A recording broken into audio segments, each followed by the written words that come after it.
Shalom adik-adik, hari ini kita mau ibadah praise loh, dan akan ada firman Tuhan yang dibawa oleh Kak Lady dan Bang Yoel. Tonton terus dari awal sampai akhir ya. God bless you.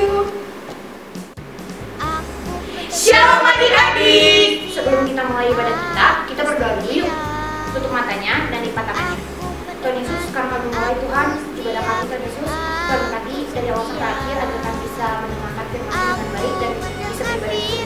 Hanya dalam nama Tuhan Yesus saja kami berdoa. Amin. Sekarang mari kita nyanyikan Istimewa.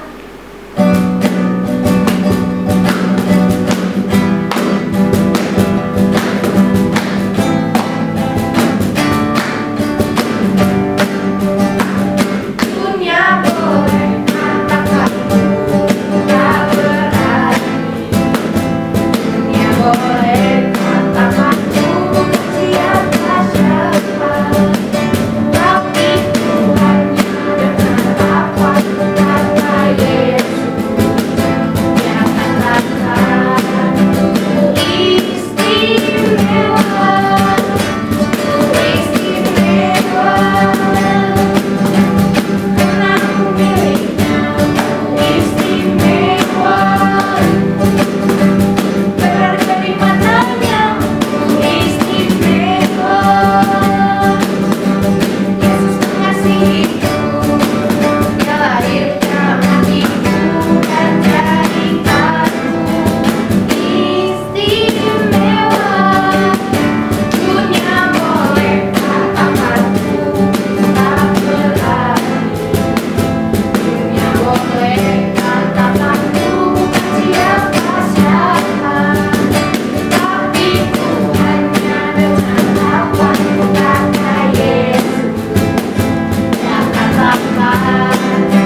berarti setiap kami mau duduk diam, kami mau mendengarkan firman Tuhan dengan baik, dan kau juga yang memberkati Kalendi dan Joel, apapun yang disampaikan biarlah itu semua berasal dari Tuhan.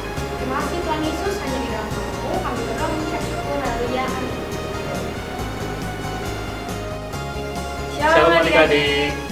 Di sini Abang sama Kalendi mau nyeritain soal salah satu sifat Tuhan Yesus yang bikin Abang kagum. Nah, yaitu soal kesetiaan. Nah, kenapa Abang pilih kesetiaan? Karena Abang dapat ayat Alkitabnya, yaitu di 2 Timotius 2 ayat 13. Jika kita tidak setia, dia tetap setia, dia tidak dapat menyangkal dirinya. Nah, salah satu perbuatan Tuhan Yesus yang mencerminkan kesetiaan itu pada saat Tuhan Yesus di kayu salib, pengorbanannya itu begitu besar buat kita ya adik-adik. Nah, menurut kalian ini kenapa sih Tuhan Yesus itu rela mati di kayu salib?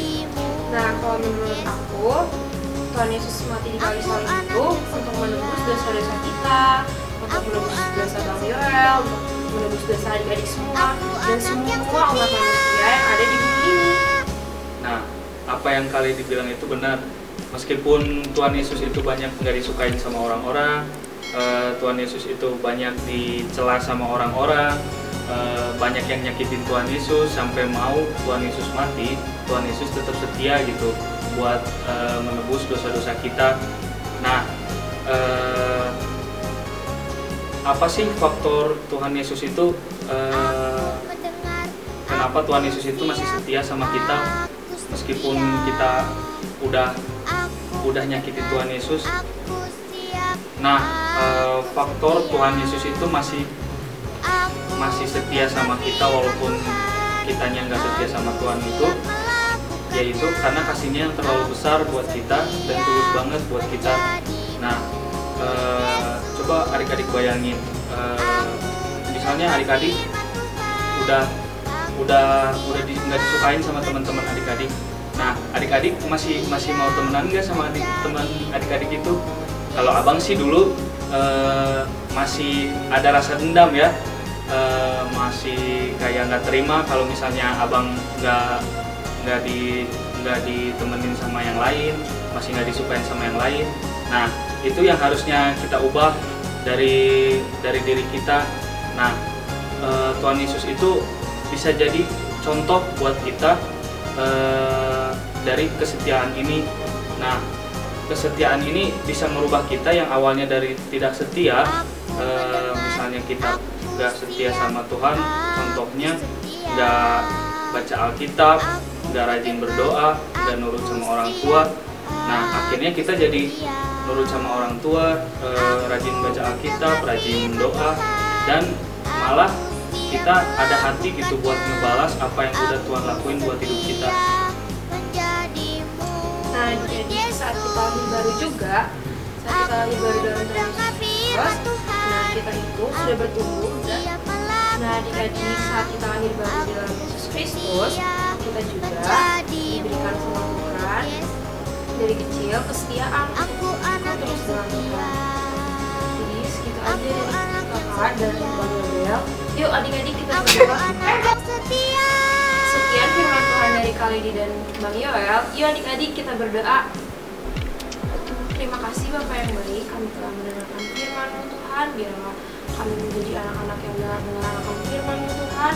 Terima kasih atas berkat-Mu yang Kau berikan setiap harinya. Dalam nama-Mu kami ucap syukur. Haleluya. Amin. Haleluya.